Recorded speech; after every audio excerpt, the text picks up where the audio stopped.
तो आइए students start करते हैं अपनी आज की क्लास, जिसमें हम आगे बढ़ाएंगे अपना मैथ्स का topic fraction rule. So students, fraction rule के दो पार्ट हम ऑलरेडी कर चुके हैं, तो इस पार्ट को देखने से पहले आप वो पार्ट जरूर देख लें ताकि आपका कॉन्सेप्ट अच्छे से क्लियर हो। सो स्टूडेंट्स, आज की क्लास में आपके लिए मैं फ्रैक्शन रूल के परसेंटेज के कुछ क्वेश्चंस लेके आया हूं। जैसे कि मैंने आपको बताया था, फ्रैक्शन रूल जो है वो किसी एक चैप्टर से कनेक्टेड नहीं है, कई चैप्टर से कनेक्टेड है। सो सबसे पहले हम परसेंटेज वाला जो टॉपिक है वो खत्म कर रहे हैं, जिसके स्टेप्स मैंने आपको पिछली क्लास में समझा दिए थे। सो आज की क्लास में हम बेस से बेसिक क्वेश्चंस दोबारा शुरू करेंगे और लेवल 1 के क्वेश्चंस पहले करेंगे, उसके बाद धीरे धीरे हायर लेवल पे जाएंगे। सो आइए स्टूडेंट्स, बिना टाइम वेस्ट किए अब हम शुरू करते हैं फ्रैक्शन रूल को समझना। कि कोई भी परसेंटेज का अगर क्वेश्चन आता है तो उसमें आप फ्रैक्शन रूल कैसे अप्लाई करेंगे, ऐसे कौन से क्वेश्चंस होते हैं जिसमें आप अप्लाई कर सकते हैं, क्योंकि सभी क्वेश्चन में तो फ्रैक्शन रूल अप्लाई नहीं होगा। तो पहले पहचानते हैं और उसके बाद फिर उसका आंसर निकालते हैं। आइए देखते हैं। सो सबसे पहले स्टूडेंट्स यहां आप देख सकते हैं क्वेश्चन 1 में लिखा है, if 75% of a number is 450 find the number. तो क्वेश्चन में सीधा सीधा आपको बता दिया है कि कोई एक नंबर है जो कि हमको नहीं पता है असली नंबर क्या है, तो उसका अगर 75 अगर हम निकालें तो हमारा आंसर आएगा 450। फाइंड द नंबर, आपको पूरा नंबर निकालना है। देखिए स्टूडेंट्स, इसमें फ्रैक्शन रूल क्यों लग सकता है? फ्रैक्शन रूल हमेशा याद रखिएगा, परसेंटेज चैप्टर से अगर कनेक्टेड है तो आपको अगर क्वेश्चन में एक परसेंटेज दी हुई है और उससे कनेक्टेड कोई नंबर दिया हुआ है, ठीक है, एक रियल वैल्यू, ये जो नंबर होना चाहिए ये रियल वैल्यू होनी चाहिए। तो अगर ऐसा क्वेश्चन है तो इसका मतलब वहां पे फ्रैक्शन रूल अप्लाई करके आप जो असली नंबर है वो निकाल सकते हैं। क्लियर है? तो ये पहचान है फ्रैक्शन रूल की। कभी कभी क्या होता है स्टूडेंट्स, आपको एक ही क्वेश्चन में दो दो रियल वैल्यू दी होती है। मान लेते यहां पर भी रियल वैल्यू दी होती, यहां पर भी रियल वैल्यू दी होती, तो उस केस में फ्रैक्शन रूल नहीं लग सकता।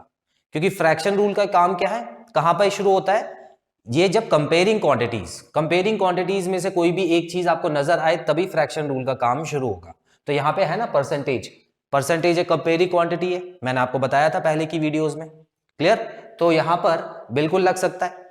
अब फ्रैक्शन रूल लगता कैसे समझते हैं। देखिए, सबसे पहले जो आपको वैल्यू दी हुई है, जो रियल वैल्यू दी हुई है, उसको आप लिख लीजिए।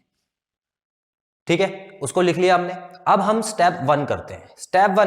स्टेप वन क्या बोलता है स्टूडेंट्स, कि हमको दो नंबर निकालने हैं। और दो नंबर किस तरह से होने चाहिए कि एक तो जो क्वेश्चन में दिया हुआ नंबर है, ठीक है, क्वेश्चन में जो आपको रियल वैल्यू दी हुई है उससे डायरेक्ट लिंक रखें। ठीक है ना? तो यहां पर क्वेश्चन के अकॉर्डिंग आपको चलना है, क्वेश्चन से डायरेक्ट लिंक। तो मैं यहां पे ये पूछ लेता हूं, given in question, what is given in question.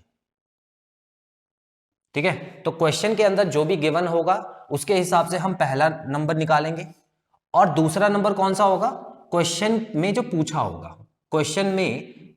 होगा, ठीक है, आस्क्ड इन क्वेश्चन। तो हम ऐसे लिख लेते हैं इसको, asked in question.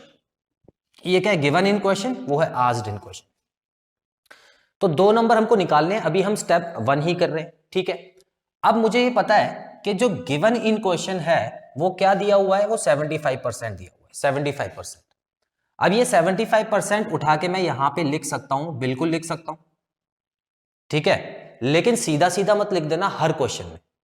Her question में सीधा नहीं लिखेंगे, आपको एक चीज समझनी पड़ेगी यहां पे स्टूडेंट्स, कि क्वेश्चन में जो दिया हुआ है वो जो वैल्यू है यही आपको आधार मान के आगे बढ़ना है। अगर इससे कनेक्टेड परसेंटेज दी है तब तो आप लिख लेना, लेकिन अगर इससे कनेक्टेड परसेंटेज आपको नहीं दी है तब आप उसको कनेक्ट करके जो परसेंटेज आएगी वो लिखना है यहां पे। ऐसे क्वेश्चन हम करेंगे, लेकिन फिलहाल क्योंकि यहां पर इसमें और इसमें एक डायरेक्ट रिश्ता दिया है क्वेश्चन में कि 75% किसी नंबर का जो होता है वो यही है ना, तो डायरेक्ट लिंक हो गया ना। तो इस वजह से यहां पर जो गिवन इन क्वेश्चन में पहला नंबर लेंगे वो हम 75% ही लेंगे। अभी परसेंटेज का साइन लगाना जरूरी नहीं है, वो मैं आपको आगे चल के बताऊंगा। अच्छा, दूसरा नंबर क्या लेंगे, आस्क्ड इन क्वेश्चन। तो क्वेश्चन में पूछा क्या है स्टूडेंट्स, पूछा है कि फाइंड द नंबर। नंबर बताओ क्या है, फाइंड द नंबर। ठीक है, तो अब एक बात बताओ, 75% तो हो गया जो आपको गिवन है, तो अगर आपको पूरा नंबर निकालना है तो कितना परसेंट निकालना होगा, 100% निकालना होगा। तो जाहिर सी बात है दूसरा जो नंबर आएगा वो क्या आएगा, 100% आएगा। अब आपको समझ आया यहाँ पे 100 क्यों यूज होता है। परसेंटेज के 90% क्वेश्चन में 100 यूज होता है, लेकिन हमेशा मत करना, क्योंकि मैं एग्जाम्पल ऐसे भी लूंगा जिसमें 100 नहीं आएगा, कुछ और आएगा। इतना क्लियर। तो यहां पर 75% जो कि डायरेक्ट लिंक रखता है वो भी लिखना है, और 100% जो कि क्वेश्चन में पूछा हुआ है वो लिखना है। पहले तो इतना कॉन्सेप्ट क्लियर कर लो। अगर इतना कॉन्सेप्ट क्लियर हो गया है स्टूडेंट्स, तो मैं अब आपको दूसरा स्टेप बताता हूं। ठीक है, ये स्टेप 1 हमारा कंप्लीट हो गया है, 2 नंबर चाहिए थे, हमको मिल चुके हैं। अब देखते हैं दूसरा स्टेप क्या होगा। दूसरा स्टेप स्टूडेंट्स, यहां पर हमको फ्रैक्शन लिखना है, और फ्रैक्शन किसके हिसाब से लिखना है? फ्रैक्शन लिखना है। देखो ये स्टेप 1 है, कंफ्यूज मत होना, स्टेप 1 में इतना ही करना है आपको। ठीक है, अब स्टेप 2 की तरफ जा रहा हूं मैं। स्टेप 2 में मुझे ये देखना है कि जो मेरा आंसर आना चाहिए वो 450 से कम आना चाहिए, ज्यादा आना चाहिए, है ना, यही बताया था आपको।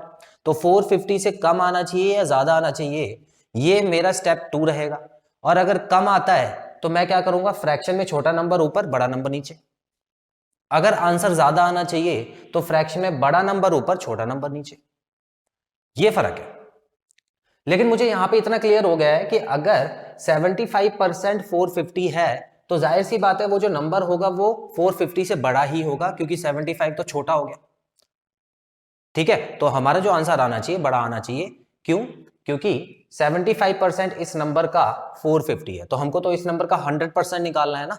तो इसका मतलब मैं कैसे लिखूंगा, ये 100% ऊपर लिखो और यहां पे 75% नीचे लिख दो।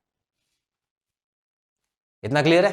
ठीक है, अब इसको आप परसेंटेज से परसेंटेज को काट दिया जाता है, इसी वजह से आपको यहां पे लिखने की जरूरत नहीं है, आप सीधा यहां पर परसेंटेज लगाने की जरूरत नहीं है, सिर्फ नंबर्स लिख सकते हो। कहने का मतलब ये था। इसको सॉल्व कर दो, आपका आंसर आ जाएगा। ठीक है, इसको सॉल्व करने पे आपका आंसर आ जाएगा। तो देखो 4 और यहाँ पे मैं 3 लिख सकता हूँ। 3 को जब इससे काटूंगा तो यहाँ पे आएगा 150। तो 150 को जब 4 से करूंगा तो स्टूडेंट 600 मेरा आंसर आएगा, 600। तो अब आपको क्लियर आई हो? ठीक है, ये चीज क्लियर है आपको? अब मैं आपको ये वाला क्वेश्चन करके दिखा रहा हूँ, सेकंड क्वेश्चन की तरफ बढ़ते हैं। अब थोड़ा स्पीड में करेंगे, क्योंकि जितना समझना था हमको समझ लिया है। अब कोशिश करना अपने आप समझने की, जहां पे कोई नई चीज होगी वहीं पे आपको मैं समझाऊंगा। If 250% of a number is 1250, तो किसी एक नंबर का 250% 1250 है। अब यहां पर आपको डायरेक्ट लिंक दिया हुआ है, अच्छी बात है। ठीक है, फाइंड द नंबर। तो यहां पर मैं क्या करूंगा, सबसे पहले तो 1250 लिख लेता हूं, और यहां पर मुझे 2 नंबर चाहिए होंगे। तो स्टेप 1 में जो 2 नंबर चाहिए कौन सा है? एक तो डायरेक्ट लिंक वाला नंबर होता है, तो ये 250 लिख लो। और दूसरा नंबर क्या होगा, मुझे वो नंबर निकालना है, तो जाहिर सी बात है वो नंबर 100% रहेगा अपना, है ना, 100% रहेगा, तो दूसरा 100 हो गया। अब स्टूडेंट्स यहां पर जो मेरा आंसर आना चाहिए, कम आना चाहिए ज्यादा आना चाहिए, दूसरे स्टेप पे आ गया हूं मैं, पहला स्टेप कंप्लीट है। तो यहां पर मुझे पता है कि उस नंबर का 250% दिया हुआ है। एक नंबर था उसका 250%, और 250% आपको पता है ना 100 से भी ज्यादा, मतलब इस नंबर से भी ज्यादा दिया हुआ है। तो जब नंबर से ज्यादा दिया हुआ है तो असली नंबर तो कम ही होगा, तो मेरा जो आंसर है वो कम आना चाहिए। तो यहां पर मैंने 100 लिखा, यहाँ 250 लिखा, और इसको जब मैं डिवाइड करूंगा तो देखो 250 5 बार में आता है ये, तो मेरा आंसर आ चुका है 500। 500 था वो नंबर। अब 500 का आप 250% निकाल के देख लेना, आपका यही आंसर आएगा। Clear students? तो देखो आसान हो गया ना क्वेश्चन। ठीक है, इसका स्क्रीनशॉट लेंगे, फिर आगे कुछ क्वेश्चन। तो चलिए स्टूडेंट्स अगले 2 क्वेश्चंस की तरफ बढ़ते हैं। अब यहां आप देखेंगे कुछ नया मिलेगा आपको, देखते हैं। If 25% of a number is 20, find 60% of the number. अब यहां बोला स्टूडेंट्स कि एक नंबर है जिसका 25% अगर आप निकालो तो 20 आता है। ठीक है, आपको अब वो नंबर पूरा नहीं निकालना है, बल्कि 60% ऑफ द नंबर निकालना है। ठीक है, अब ये नया क्वेश्चन तो है ही, क्योंकि अभी तक तो हमको पूरा नंबर निकालना था, तो वहां पर तो हम 100% लेके चलते थे, क्योंकि पूरा नंबर हमेशा 100% होता है। लेकिन यहां पर 60 दे दिया है, तो अब देखिए कैसे करेंगे। तो यहां पे बिल्कुल उसी तरीके से जो वैल्यू आपको दी हुई है वो तो यहां पे मैंने लिख ली है, मल्टीप्लाई करिए, और स्टेप 1 करेंगे। अब हम पहला स्टेप क्या बोलते हैं, हमको 2 नंबर चाहिए, जिसमें से पहला नंबर डायरेक्ट लिंक होना चाहिए। तो स्टूडेंट्स देखिए यहां पर तो डायरेक्ट लिंक है, बिल्कुल है ना, 25% इज इक्वल टू 20 तो दिया हुआ है, तो इसका मतलब पहला नंबर तो मेरा हो गया 25%। ठीक है, या आप सिर्फ 25 भी लिख सकते हो, दूसरा नंबर जो क्वेश्चन में निकालना है, क्वेश्चन में क्या पूछा है स्टूडेंट्स, 60% पूछा है, तो लो दूसरा नंबर मेरा 60 हो गया। यहाँ पे 100 की जरूरत नहीं है, यहाँ पे 60 लिखना, ठीक है। अब यहाँ पर इसको दो तरह से कर सकते हैं, लेकिन जो दूसरा तरीका है वो बड़ा हो जाएगा। कैसा दूसरा तरीका है, दूसरे तरीके में क्या है कि आप पहले वो वाला नंबर निकाल लो, यहाँ पे 100 लिख के वो वाला नंबर निकाल लो, और जैसे ही वो वाला नंबर है उसका 60% निकाल दो। लेकिन हम इतना टाइम वेस्ट नहीं करना चाहते ना, फ्रैक्शन रूल क्यों सीख रहे हैं हम, इतनी मेहनत क्यों कर रहे हैं, ताकि हमारा एक स्टेप में आंसर आ जाए। तो अब यहां पर जो पूछा है वो एक नंबर होता है, और जो क्वेश्चन में बताना है, सॉरी जो दिया हुआ है वो एक नंबर होता है, और जो पूछा होता है क्वेश्चन में वो दूसरा नंबर होता है। सीधी सी बात है। अब मुझे दूसरा स्टेप करना है। दूसरा स्टेप क्या बोलता है कि मेरा आंसर जो है वो 20 से कम आना चाहिए या ज्यादा आना चाहिए। ये भी देख लेते हैं। 25% अगर 20 है तो 60% तो ज्यादा ही होगा, इतना क्लियर। तो 60% ज्यादा होगा तो मैं क्या लिखने वाला हूं, 60 ऊपर लिखूंगा, 25 यहां पे लिखूंगा। अब अगर मैं इसको काट देता हूं, देखिए कैसे होगा, तो 5 से इसको काटो तो 4 और ये आ जाता है 5, और 5 से इसको काटो तो 12 आ जाएगा, तो आपका आंसर आ जाएगा 48, ठीक है ना। आपका आंसर क्या आएगा 48। तो ऑप्शन नंबर बी मेरा करेक्ट आंसर है। उसमें मेन नंबर जो है उसकी जरूरत ही नहीं निकालने की, क्योंकि 60% पूछा है ना, तो ऐसे करना है आपको। आगे बढ़ते हैं। If 150% of a number is 300, अगर कोई एक नंबर है जिसका 150% जो है वो 300 है, then find 20% of the number. इस बार आपको कितना निकालना है 20%। तो देख लो यहाँ पे ज्यादा आपको दिया हुआ है, कम करना है आपको, ठीक है। वो वाले स्टेप पे बाद में आएंगे, पहले हम 300 यहाँ पे लिख लेते हैं, मल्टीप्लाई बाय 2 नंबर मुझे चाहिए। 2 नंबर में से पहला नंबर कौन सा होना चाहिए भाई, वो होना चाहिए जो डायरेक्ट लिंक बना दे, तो डायरेक्ट लिंक तो मिल रहा है 150 से। दूसरा नंबर जो क्वेश्चन में पूछा हुआ है, ये लो 20 लिख दो यहाँ पे। अब इन दोनों में से मैं ऊपर और नीचे कौन सा लिखूं भाई, मुझे ये भी पता है कि मेरा आंसर है ना 300 से कम होगा, क्योंकि 150% अगर 300 है तो 20% तो कम ही होगा, है ना। ये चीज क्लियर है मुझे, ठीक है। तो यहाँ पे मैं 20 लिख देता हूं और यहाँ पे 150 लिख देता हूं।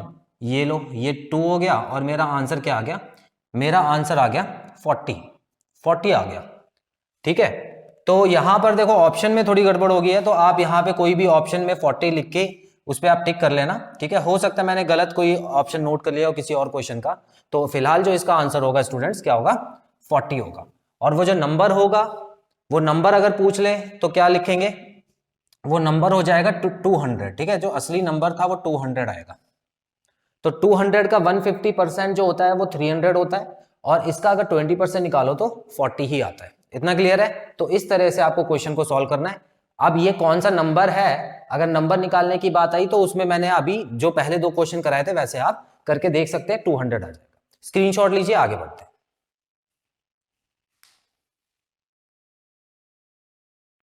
तो चलिए स्टूडेंट्स बढ़ते हैं अगले 2 क्वेश्चंस की तरफ। यहां पे क्वेश्चन में लिखा है, क्वेश्चन नंबर 4 में 20% of students in a class failed in an examination. तो एक एग्जाम हुआ है जिसमें 20% स्टूडेंट्स जो है वो फेल हो गए हैं। If number of students passed is 40, तो एक क्लास में 40 बच्चे पास हुए हैं। तो ये देखो ये आपको रियल वैल्यू दी हुई है, ये परसेंटेज मत समझना, ठीक है। ये रियल वैल्यू दी है, तो 40 बच्चे तो पास हो गए हैं, लेकिन फेल कितने हुए हैं उसकी रियल वैल्यू नहीं दी है, वो परसेंटेज में दिया हुआ है, ठीक है। तो फेल हुए हैं 20% और पास हुए हैं 40 students. Then find the total number of students in the class. तो आपको बताना है कि स्टूडेंट्स कितने थे क्लास में, टोटल स्टूडेंट्स, ठीक है। चीजें समझ आ गई। अब एक चीज देखिए स्टूडेंट्स, सबसे पहले मैं क्या कर रहा हूं, इसको फ्रैक्शन रूल से ही सॉल्व करूंगा। तो यहाँ पे 40 जो रियल वैल्यू है वो मैंने लिख ली है सबसे पहले तो, और फिर मल्टीप्लाई करूंगा उसको एक फ्रैक्शन से। अब फ्रैक्शन में हमेशा की तरह मुझे 2 चीजें चाहिए होती हैं, 2 नंबर चाहिए, जिसमें से पहला नंबर जो है वो कौन सा रहेगा स्टूडेंट्स। देखिए तो 20% एक नंबर दिया हुआ है, लेकिन क्या 20% का 40 से कोई रिलेशन है, बिल्कुल नहीं है। क्यों, 20% तो स्टूडेंट्स दिए हुए हैं जो कि फेल हैं, और 40 जो दिए हुए हैं वो कि पास है, ठीक है ना। तो यहाँ पे फेल और पास का लिंक दे दिया है, तो इसका मतलब आप यहाँ पे 20 नहीं लिखना, गलत हो जाएगा आपका। समझ रहे हो, अभी तक जितने क्वेश्चन मैंने कराए उसमें तो डायरेक्ट लिंक था, तो जो क्वेश्चन में दिया हुआ था वो लिख दिया था मैंने। लेकिन यहां पर जो क्वेश्चन में दिया है वो डायरेक्ट लिंक नहीं है, लेकिन वो इनडायरेक्ट लिंक तो है, लेकिन उसको डायरेक्ट लिंक बनाने के लिए इतना जो दिया है ये काफी है। जैसे कि आपको पता है देखिए जितने भी बच्चे होंगे वो 100% होंगे, टोटल मिला के 100% बच्चे होंगे क्लास में, जिसमें से या तो कुछ पास होंगे या फेल होंगे, और कुछ तो नहीं हो सकता ना। तो जाहिर सी बात है अगर 20% फेल हो गए हैं तो कितने परसेंट पास होंगे?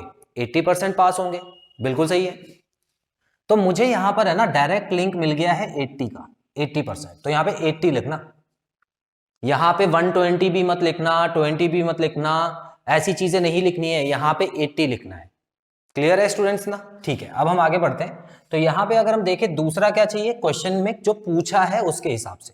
क्वेश्चन में पूछा है टोटल नंबर ऑफ स्टूडेंट्स बताओ, तो भाई ठीक है, टोटल नंबर ऑफ स्टूडेंट्स तो 100% ही होगा, है ना, 100 ही होगा total number of students percentage के हिसाब से अगर हम बात करें।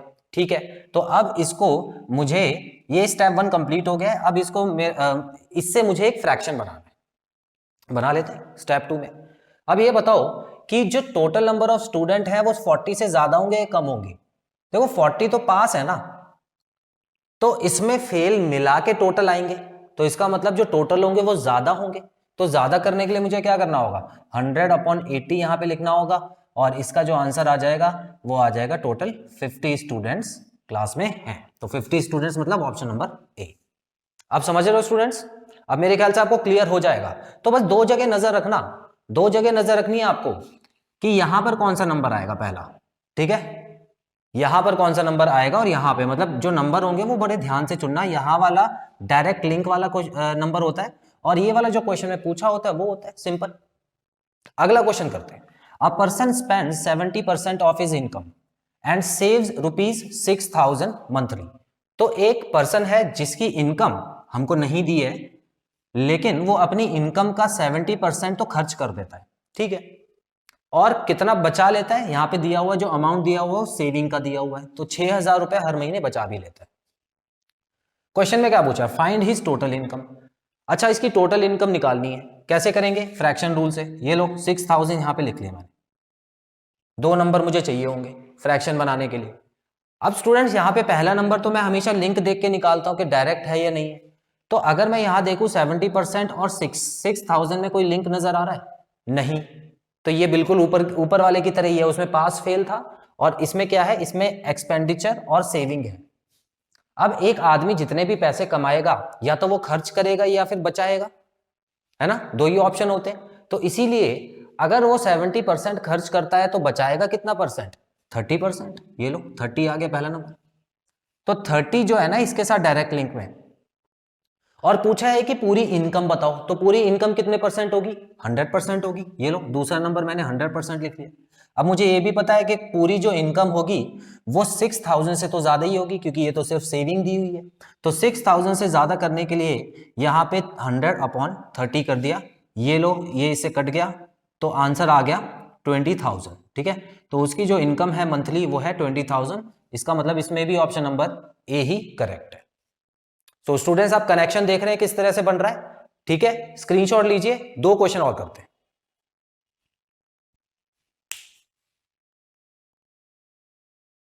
तो चलिए स्टूडेंट्स लास्ट 2 क्वेश्चंस और देख लेते हैं, और क्वेश्चन नंबर 7 और क्वेश्चन नंबर 8। अब देखते हैं इसमें नया क्या दिया हुआ है। If 50% of a number exceeds 30% of the same number by 80, find the number. अब ये तो थोड़ा दिमाग घुमाने वाला क्वेश्चन हो गया, क्योंकि इसकी लैंग्वेज एक तो एक ऐसे दे दी है कि हमको समझ नहीं आएगी, और अगर समझ आ भी गई तो हो सकता है फिर फ्रैक्शन रूल लगाते समय कोई दिक्कत आ जाए। लेकिन कोई दिक्कत नहीं है, हम शुरू तो करते हैं। पहले क्वेश्चन समझाता हूं आपको अच्छे से। इफ 50% ऑफ अ नंबर, तो अगर एक नंबर का 50% उसी नंबर के ऑफ द सेम नंबर उसी नंबर के 30% से ज्यादा होगा। अब देखो ये तो हमको पता ही है ना कि एक नंबर है, एक नंबर मान लेते हैं कोई x है। ठीक है, अब मुझे पता है कि इसका 50% इसके 30% से तो ज्यादा होगा ना। पहले तो ये चीज क्लियर करेंगे, है ना, इसका 50% हमेशा इसके 30% से ज्यादा ही होगा, कम तो होगा नहीं। तो यहां पे यही लाइन लिखी हुई है। अब यहां पर आपको दे दिया है कि जो 50% है वो 30% से ज्यादा है बाय 80, मतलब इन दोनों के बीच का जो फर्क है ना वो आपको दिया हुआ है 80। असली में मतलब रियल वैल्यू जो है वो 80 है।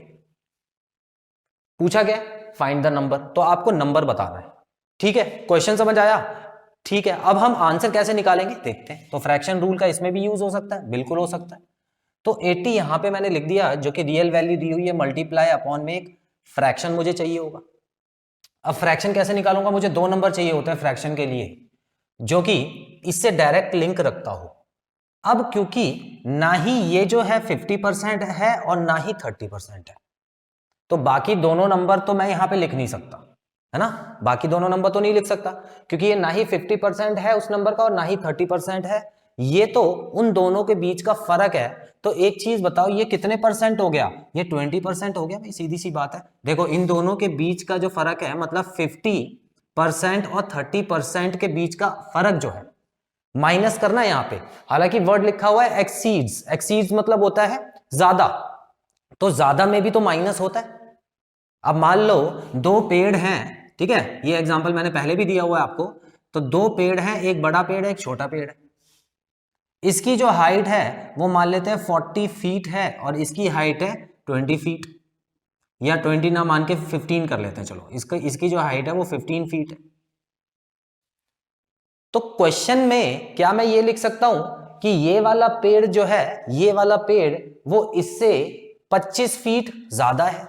बिल्कुल लिख सकता हूं ना क्वेश्चन में, ये वाला जो पेड़ है ये इससे 25 फीट ज्यादा है, तो वहां पे तो मैं एक्सीड वर्ड का यूज करूंगा। लेकिन इसका मतलब ये नहीं है कि इन दोनों को प्लस कर दूंगा, क्योंकि दिया तो वो फर्क ही है ना। तो क्वेश्चन में ध्यान से समझ लेना, ठीक है। तो यहां पर कभी कभी एक्सीड का मतलब प्लस भी होता है, लेकिन ज्यादातर 90% जो मैंने क्वेश्चन देखे हैं उसमें माइनस ही करते हैं। तो ध्यान से क्वेश्चन पढ़ के फिर करना। तो बिल्कुल इसी तरह ये हो गया 50 और ये हो गया 30, तो इन दोनों के बीच का जो फर्क है, इन दोनों के बीच का फर्क आपको दिया हुआ है, ठीक है। तो चलो इसको मैं फिलहाल मिटा देता हूं, ये आपको समझाने के लिए था। तो 20% हो गया इसका फर्क, तो इसका मतलब एक नंबर तो मुझे मिल गया 20। क्लियर है। अब दूसरा नंबर क्या चाहिए, दूसरा नंबर मुझे पूरा नंबर, फाइंड द नंबर। तो भाई वो तो 100% नंबर होगा ना, तो इसमें ओरिजिनल नंबर पूछा है, तो ओरिजिनल नंबर तो हमेशा 100% होता है। अब आपको ये पता होना चाहिए 2 नंबर मिल चुके हैं, आपका आंसर 80 से कम आएगा या ज्यादा आएगा। तो जाहिर सी बात है भाई 20% जब 80 के बराबर है तो 100% तो ज्यादा ही आएगा। तो 100/20 करना, इसको काटने के बाद ये 4 आ गया, तो आपका आंसर आ गया 400, ठीक है। तो वो जो नंबर था वो 400 था। तो इसमें ऑप्शन नंबर कौन सा रहेगा, ऑप्शन नंबर डी सही रहेगा। आई होप क्लियर है, आगे बढ़ते हैं। If the difference between 150% and 50% of the same number is 250, ठीक है। तो यहां लिखा हुआ है कि डिफरेंस बिटवीन 150% एंड 50%। तो पहले तो इस किसी नंबर का 150% निकाला गया और फिर उस नंबर का 50% निकाला गया, और दोनों में कितना फर्क आया, दोनों में फर्क मतलब यहां पे डिफरेंस लिखा है तो इस क्वेश्चन में तो माइनस ही होगा, याद रखना डिफरेंस में ज्यादा प्लस नहीं होता है, माइनस ही होता है हमेशा, ठीक है। तो इन दोनों के जो बीच का डिफरेंस था वो था 250। फाइंड 40% ऑफ द नंबर, तो आपको वो नंबर नहीं निकालना है, इस बार 40% निकालना है उसका। भाई सीधी सी बात है, सिंपल सा है, जो रियल वैल्यू दी हुई है वो यहां पे लिखो।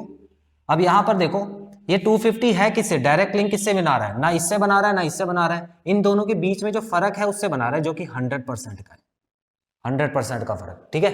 तो एक नंबर तो मिल गया मुझे 100%, और दूसरा नंबर है 40%। अब देखो यहां पे 100% मतलब वही नंबर, ठीक है, वही नंबर। मतलब अगर क्वेश्चन में पूछा होता ना फाइंड द नंबर, ध्यान से देखो, क्वेश्चन में पूछा होता कि वो नंबर बता दो जिसका 150% निकाला और जिसका 50% निकाला, तो वो नंबर पता है एक्चुअली में क्या होता, 250 ही होता।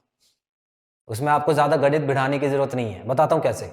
एक बात बताओ, इन दोनों के बीच का फर्क तो 100% है ना, और 100% आपको 250 दे रखा है, तो 100% ही तो वो ओरिजिनल नंबर होता है, घुमा फिरा के दे रखा है। क्लियर है। अगर मान लो यहाँ पे लिखा होता है ना फाइंड द नंबर, तो आप क्या करते हैं, इन दोनों को माइनस करके जो 100 अगर यहाँ पे आ गया तो जो क्वेश्चन में दिया हुआ है वही आंसर होगा। लेकिन फिलहाल यहाँ पर आपको 40% निकालना है, तो दूसरा नंबर हो गया 40। अब मुझे ये पता है कि उस नंबर का देखो 100% अगर 250, 100% 250 है, तो 40% क्या होगा भाई, कमी होगा इससे, ठीक है। यहाँ पे 40/100 करना है आपको, 40/100। चलो काट देते हैं इसको, तो ये लो हमारा आंसर क्या आ गया स्टूडेंट्स, 100 आ गया। तो इसका आंसर है ऑप्शन नंबर ए। क्लियर। तो इस तरह से मैंने आपको सिखाया कि फ्रैक्शन रूल को कैसे यूज करना है और इसमें कभी आप कंफ्यूज नहीं होगे अगर आप क्वेश्चन को सही से पढ़ते हो और आंसर कोशिश करके देखते हो कि ज्यादा आना चाहिए या कम आना चाहिए। सो स्टूडेंट्स, इस वीडियो में मैं इतने ही क्वेश्चंस आपको कराऊंगा और ये जो क्वेश्चंस थे ये बहुत बेसिक लेवल के क्वेश्चंस थे। अब धीरे धीरे आगे की क्लास में मैं आपको कुछ और वैरायटी के क्वेश्चंस दिखाऊंगा जो कि फ्रैक्शन रूल से सॉल्व हो सकते हैं।